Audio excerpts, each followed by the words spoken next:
Here at the food bank, there's been a line of cars all day long. People are coming to donate this, bottled water and all kinds of items for tornado victims. This is the response in person. Let me tell you now about the online response.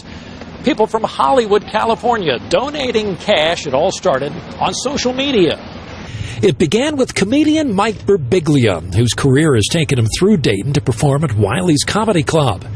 Birbiglia issued a challenge on Twitter, starting with his own donation of $1,000 to the food bank in Dayton and calling on other performers to do the same.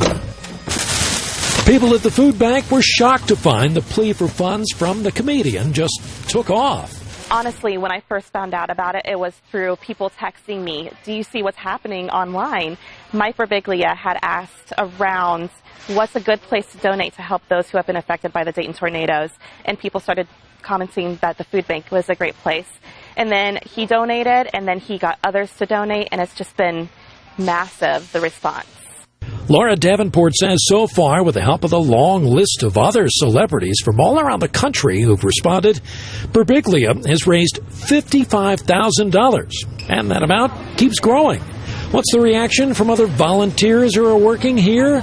But if a lot of people do a little bit, it goes a long way. You can't expect one person to come in with $100,000, right? But if 100 people give $1,000 each, that's so much easier, and it builds so fast. You can donate to the food bank online at their website, thefoodbankdayton.org, or bring your donations here in person. If you want to join this effort to drop something off for the tornado victims, here you go. Leave open again here at the food bank Monday morning at 8 a.m. In Dayton, Jim Otte, News Center 7. Drive anywhere in the Miami Valley and you'll hear two familiar words. Speed trap. Speed trap. Speed traps do exist. And one of the towns where drivers have complained going back decades is the Clark County village of Northampton. Yes, it was out of control many times. I want to show you the problem here, right here in the village. It's 35 miles an hour. But look further down the road at the edge of the village and beyond, it's 55. Some people don't slow down fast enough, and that's when they get caught. Anytime you're coming into a small town, you know that the speed limit's going to drop. You know, the signs are well out there. They're visible. A state report found, though, per capita, Northampton gave out more tickets than any other village in the Miami Valley. The chief says, though, that statistic doesn't tell the whole story, showing us some of the guns and drugs he's found in the cars he's pulled over. Morning, sir. Adding his community is not a speed trap, so people here support him. I go 35, sometimes I even go 30. Number 2 on the state's list for tickets per capita is Clark County's Tremont City. It was also named in the top 10 worst places in Ohio by the website speedtrap.org. I talked by Skype with the man behind the website. Ohio is, most areas are a border-to-border speed trap. The posted limits are set 10 and more miles per hour below the safest level. That makes enforcement very profitable. Defense attorney Mark Babb says if you're caught in a speed trap, don't complain to the officer, but instead fight it later in court. It may save you on your insurance later if you keep those points off your license. All right, please. People who get tickets say the system is unfair. Of course, get more money out of us. Magistrates say they hear every excuse conceivable, including the drivers were distracted, turning on the radio, or adjusting the rearview mirror. I asked them, how do you not roll your eyes in court when they give you that excuse? Oh, we do give them the eye roll and sometimes the finger. It's like, be aware. The Highway Patrol's Chris Colbert showed us how they do enforcement, looking for people going way too fast. Like 84 is coming up here on... You guys care if you... Yeah, go for it. 3007 southbound Stanley. After a brief pursuit, we caught up with the driver, just 19 years old and in a hurry. The patrol says they don't have speed traps. They do run radar in the places with the most crashes. We work for the public. We do a job that nobody wants us to do, but everybody wants us to do. They don't really want you to, but by the same token, they know it's necessary. Brittany Jones and Brian Pinson are survivors, still suffering from this tragedy. Brittany sees a replay of the events that night every time she closes her eyes. That's what I picture every time I go to sleep at night, every time I wake up. It's like it just happened. Brittany was shot in the left hand and lost her thumb. Brian was grazed by a bullet in the lower back. They've been overwhelmed by the amount of community support for them. Brittany had a chance to go to the Gem City Shine event, and it helped her tremendously. She came away with a renewed optimism that the community can come together and that even though people don't know her, they're still supporting her. It makes me feel like I got people in my corner, and it makes me know that I got people behind me. That's where the most crowd is at. Brian, meanwhile, expressed one of the after effects of being part of this tragedy. He can't take crowds. Too many people make him feel very uneasy. Here we go! It's scary. You feel leery. You take more precaution on things. Actually, you just want to probably go get something to eat and just come home because that's the safest place to just be at home. Both of them have also been overwhelmed by the financial support people are providing to the Victims Fund through the Dayton Foundation. I asked Brittany what's her message to people who've been so supportive and what should happen next. So we just need to come together as a whole and be a family.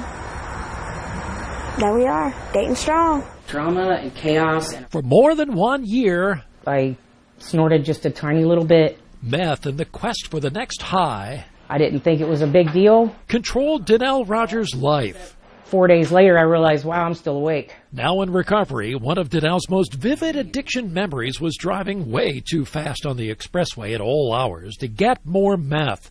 The drug left her feeling invincible. You could take on anybody. You really don't ever have to sleep. You don't eat. You're constantly running. At first, Danelle's story was one we've commonly come to know. She was on opioids after a medical issue left her in constant pain. When the relief was not enough, she turned to meth, never imagining she'd become an addict to such a dangerous drug. Because in less than a year of doing meth, I almost lost my house. My husband just about left. My mom had to take my daughter. My health was failing. All from a drug that was once prominent here until opioids took over a few years ago. The I-Team has learned meth is now back on top, flooding Miami Valley streets with more than enough supply to meet demand. But this new meth source and potency has changed. Just 10 years ago, people were using old buildings like this burned-out house to make their own meth, to use it or sell it on the street. But not so much anymore because it's coming from another country. Much of it is from Mexico. Border Patrol agents find all kinds of drugs being shipped here, a lot of it hidden in cars and trucks. And you can see the size of this meth shipment found at the border in El Paso, Texas. Montgomery County Sheriff Rob Struck says the drug cartels reintroduced meth to the mix of drugs being sold here at home after authorities focused so much enforcement on opioids. And now they can ship it here for cheaper than what somebody can turn around and make it in their parents' garage or in their basement or wherever they're driving around, and it's much safer just to buy it as opposed to how dangerous it is to make. Drug task forces say meth never really went away completely, but with opioids no longer the top drug of choice, and meth's so cheap now, they're seeing more usage than ever before. What scares you the most about meth? Just the availability of it. We have seen a huge spike in it. I think between 2016 and 2017, we saw a 1,400% increase in the amount of meth that we seize from the street. Investigators bring it here to the Montgomery County Crime Lab for testing. With the coroner, Dr. Kent Harshbarger finds it's often mixed with other drugs like fentanyl. The impact on the body is overwhelming. The first use of meth, someone can die from a cardiovascular event from that stimulant component. So there's an acute risk every time someone uses cocaine or methamphetamine, but methamphetamine carries that over time destruction of the body. Records obtained by the I-Team show among accidental drug overdose deaths, the cases where meth was involved in Montgomery County have risen from just 1% in 2010 up to 29% in fatal overdoses in 2018. National Centers for Disease Control numbers follow the same path, headed higher every year.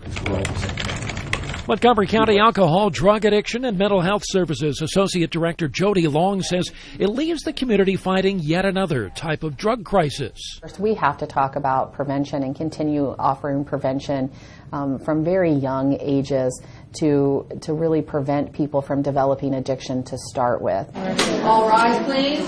What did it take for Danelle to move from meth to recovery? She ended up here in Montgomery County's drug court after being caught cashing a bad check. And then when I got that summons for court, I was like, I probably should try to stop. You're going to have to bear down, right, and get through it. It was a chance to get help. In court, women get the support they need to stay off of drugs. Some are kept in jail and treated there. Others are released for outside treatment. We saw the judge leave the bench to give one woman a hug of encouragement. And there's even a therapy dog to help out. After going to drug court, Danelle Rogers has been clean ever since. With her family's support, she now has her life back. I just wouldn't have it any other way. You know, and I say all the time that even my worst days now are far better than my best days then. She's also working with the group Families of Addicts, FOA, to spread the word that recovery does work. Vitally important, she feels, as meth resurgence takes a hold on the Miami Valley. For the I-Team, Jim Otte, News Center 7. Caller said that her house was shot up. There's 15 shots fired. In some neighborhoods in the Miami Valley, random gunfire is a constant threat. It is a serious problem. About every other night you hear gunshots. Lodia Furness is battling a growing amount of gunfire in her East Dayton neighborhood. And records obtained by the I-Team show in 2018 across all of Montgomery County, 911 dispatchers received more than 2,200 calls from people who thought they heard gunfire. And it makes it feel unsafe to be out on the streets because you don't know whether somebody's going to start shooting at you or not. I don't know. I didn't see him. I just heard the shot. Making matters worse, Dayton police say 80% of the gunfire, nobody calls 911. When it is reported, Montgomery County Sheriff Rob Streck says they're not given much to go on from the public. And we may get 20 911 calls saying, yeah, we just heard a succession of shots being fired. Okay, did you see anybody? Nope, didn't want to look out the windows. Well, it's driven by GPS coordinates. A solution, though, is available. The I-Team found some proven technology that detects gunfire and automatically alerts police. It's called ShotSpotter and is now working in Columbus. And all of these little bubbles here will tell us how many shots were fired. Deputy Chief Richard Bash is showing us how it works. With a series of microphones and other sensors placed around targeted neighborhoods, all tied to a computer system. And with the help of analysts in California who confirm within seconds it's one or more gunshots. I want to show you how sophisticated this system is between the computer system and the people who use them. You can tell the difference between gunfire and what you might get from a car, for example. The car horns, even this. When they get an alert, officers have the location mapped in their cars. In one case, the system detected a shooting in an alley. That was caught on a neighbor's security camera, leading to an arrest. ShotSpotter is the ears, the neighborhood is the eyes. Lisa Boggs of Columbus is a big supporter of the system, saying she and her neighbors feel much safer now. If one life is saved, it will be worth it. If it works so well, why haven't police agencies in the Miami Valley adopted it?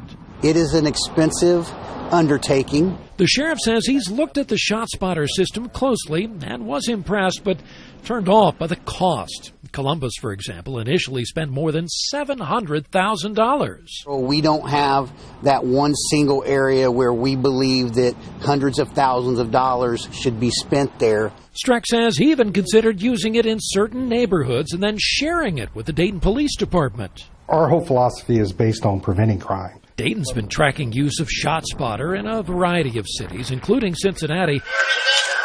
But the cost appears to be the biggest factor holding back its use here. It's expensive, the dollar figure, but if we're able to prevent a crime, I think that's going to be very beneficial. So the city and the county here are still giving it a look. Lodia Furness. Hello. Meanwhile, often takes calls from frightened neighbors when they hear gunfire. The city of Dayton needs it because they need all the eyes and ears that they can get and anything else. She's hoping at some point local law enforcement will find a way to add the gunfire detection system, not just in East Dayton, but in other neighborhoods too. For the I-Team, Jim Otte, News Center 7.